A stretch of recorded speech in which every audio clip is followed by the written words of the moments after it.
Compass মোহিনীর মেয়েকে রক্ত দিয়ে বাঁচিয়ে দেওয়ার পরে মোহিনী সমস্ত সত্যিটা জানিয়ে দিল কম্পাস আর বিহানকে। হ্যাঁ বন্ধুরা, এমনটা হতে চলেছে আজকের পর্বে। বিস্তারিত জানতে ভিডিওটিতে লাইক দিয়ে চ্যানেলটিকে সাবস্ক্রাইব করে পুরো ভিডিওটি তোমরা দেখতে থাকো। গল্পের শুরুতে আমরা দেখতে পারবো মোহিনীকে পিছু করতে থাকে বিহান আর কম্পাস, কিন্তু কিছু দূর পাওয়া যাওয়ার পর দেখতে পায় মোহিনী একটা লোকের সাথে কথা বলতে থাকে। কম্পাস তখন বলতে লাগলো, এই লোকটাকে, ওকে তো চিনলাম না। অন্যদিকে দেখা যায় প্রান্তিক ধরে পেলে সেই মোনালিসাকে আর বলতে লাগলো, কি ভেবেছো আমি বলেছিলাম রাজীবের মোবাইলে সমস্ত রেকর্ড আছে, সেই জন্য তুমি খোঁজাখুঁজি শুরু করে দিয়েছো, কিন্তু তুমি তো সেটা পাবে না, কারণ ওই মোবাইলে কিছুই নেই।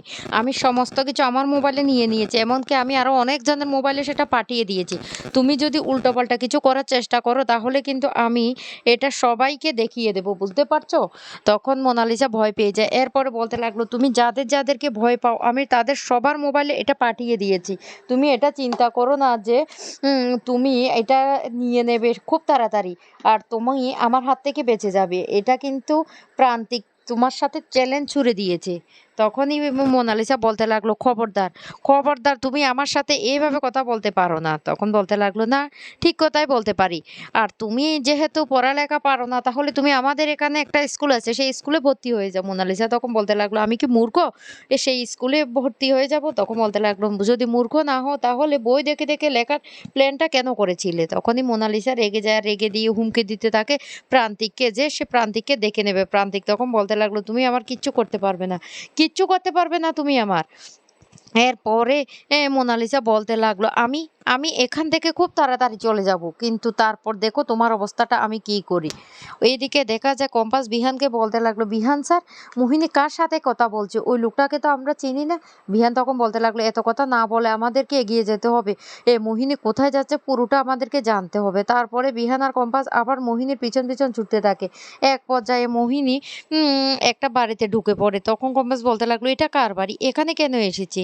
এইদিকে দেখা যায় রাজীব তার বোনের সাথে কথা বলতে থাকে, আর তখনই রাজীব বলতে লাগলো, দেখতে পেয়েছো মা, প্রান্তিক দাদা ভাইয়ের ওই বাড়ির প্রতি কিভাবে তার টান হয়ে গেছে। সত্যি ওই বাড়ির সাথে না তার কোনো একটা সম্পর্ক আছে, না হলে তো ও বস্তিত থাকতো। আমাদের সাথে তো এমন একটা টান হয় না। ও কম্পাসদের কোনো বিপদের কথা শুনলে সেখানে ছুটে যায়। এদিকে আড়াল থেকে তো মোনালিসা সবটা শুনতে থাকে আর বলতে লাগলো, কি, আমি তো কোনোদিন শুনিনি যে ওই বাড়ির কেউ হারিয়ে গেছে। ওরা কি বলছে এসব? আর প্রান্তিক সত্যি কি ওই বাড়ির ছেলে? তাহলে তো আমাকে দাদুকে খবরটা দিতে হয়। এদিকে রাজীবের বোন বলতে লাগলো, সত্যি বলছিস, তোর কথাটা না আমিও ভাবছি। সত্যি ওদের বাড়ির যদি কেউ হয় না তাহলে ও খুব ভালো হবে, ছেলেটার জীবনটা পাল্টে যাবে। মোনালিসা তখন বলতে লাগলো, আমি দাদুকে দাদুকে সবটা আমি জানিয়ে দেবো। এদিকে দেখা যায় মোহিনী চলে আসে একটা বাড়ির মধ্যে, আর সেখানে এসে দেখতে পায় তার মেয়ের মাথাটা ফেটে গেছে, অনেকটা ব্লাড বেরিয়ে গেছে। আর ডাক্তারবাবু তখন বলতে লাগলো, ইমিডিয়েটলি ওনাকে হাসপাতালে নিয়ে যেতে হবে। মোহিনী তখন খুব কান্নাকাটি করতে থাকে আর তার মেয়েকে বলতে লাগলো, মাম্মাম তোমার কিচ্ছু হবে না। এদিকে কম্পাস আর বিহান বাইরে থেকে দাঁড়িয়ে উঁকি মেরে সবটা দেখতে থাকে।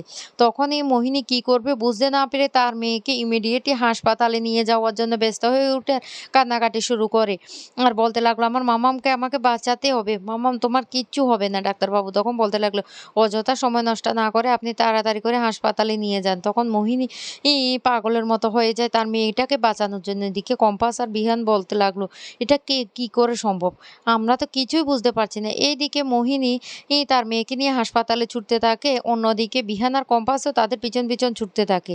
এক পর্যায়ে মোহিনী তার বাচ্চাকে নিয়ে হাসপাতালে চলে আসে। অন্যদিকে দেখা যায় মোনালিসার দাদু তার মোনালিসার মাকে অনেক হুমকি দিতে থাকে আর বলতে লাগলো, তুমি ঘর থেকে এক পাও বাইরে বেরোবে না, এই ঘরের মধ্যে তুমি বন্দি অবস্থায় থাকবে। তখন পৃথা কিছু বলতে গেলে অভিজ্ঞানবাবু পৃথার গলা চেপে ধরার চেষ্টা করে আর বলতে লাগলো, আমার থেকে না বাড়াবাড়ি করার একদম চেষ্টা করবে না, অনেক বাড়াবাড়ি করেছো, ওই বাড়ির সাথে তুমি কোনো সম্পর্ক রাখবে না। তুমি তোমার মেয়ের কথা না ভেবে কম্পাসের কথা ভাবছো। আর একটা কথা বলে রাখি, অনেক বাড়াবাড়ি তোমার আমি সহ্য করে দিয়েছি। তারপরে বাড়ির কাজের লোকে বলতে লাগলো যেন পৃথাকে ঘর থেকে ওরা কিছুতে বেরোতে না দেয়, ঘরের মধ্যে আটকে রাখতে।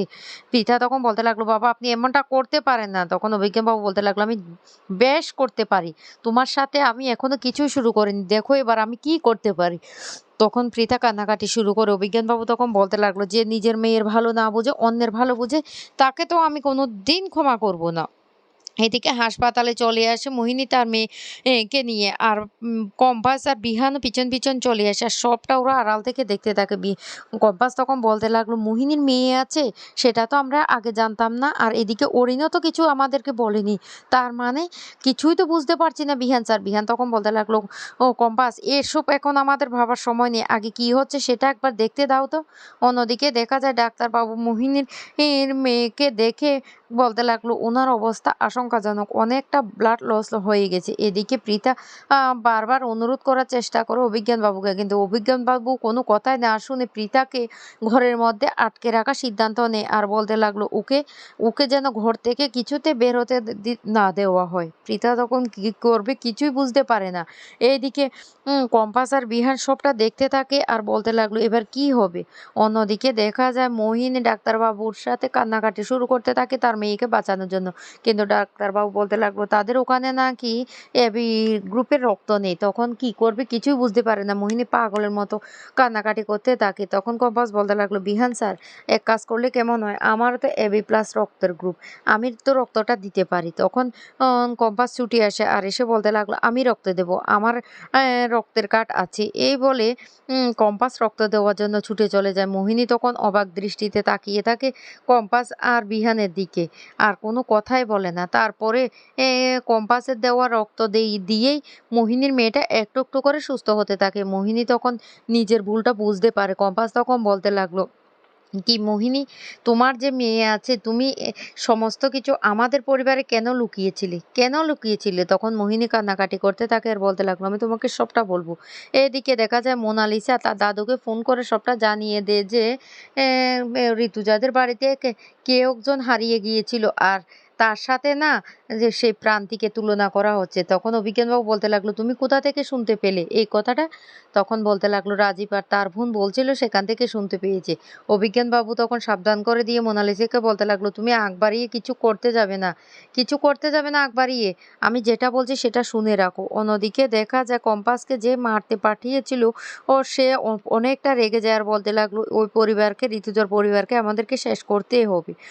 এদিকে মোহিনী তার মেয়েকে সুস্থ হতে দেখে নিজের ভুলটা বুঝতে পেরে কম্পাসকে সমস্ত সত্যিটা জানিয়ে দেয় যে সে কেন তাদের পরিবারে ঢুকেছিল, তাদের কে ক্ষতি করার জন্য, সবটা বলে দেয়।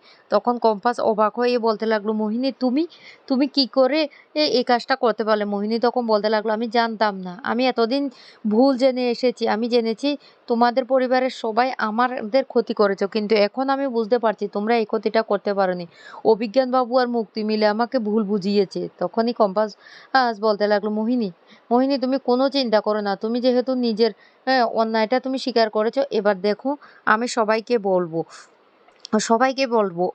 অলরেডি অরিনরা বাড়িতে টেনশন করতে থাকে। আর সেই মুহূর্তে কম্পাসের কাছে ফোন করলে কম্পাস তখন বলতে লাগলো, আমি মোহিনীর সাথে আছি আর বাড়ি ফিরে এসে আমি সবটা বলবো। অরিন তখন বলতে লাগলো, কি ব্যাপার? মোহিনীর সাথে আছে? কোথায় আছে? কিছুই তো বুঝতে পারছি না। আর বাড়ি ফিরে কি বলবে? তখন মোহিনী নিজের অপরাধ বোধ থেকে বলতে লাগলো, আমি অনেক অন্যায় করেছি তোমাদের পরিবারের সাথে। কম্পাস তখন বলতে লাগলো, মোহিনী, মোহিনী, তুমি আর এ নিয়ে একদম টেনশন করো না। দেখবে আমি আছি তো, আমি সবটা ঠিক করে দেব। তো বন্ধুরা, কেমন লাগলো আজকের পর্বটি অবশ্য কমেন্ট করে জানিয়ে দেবে।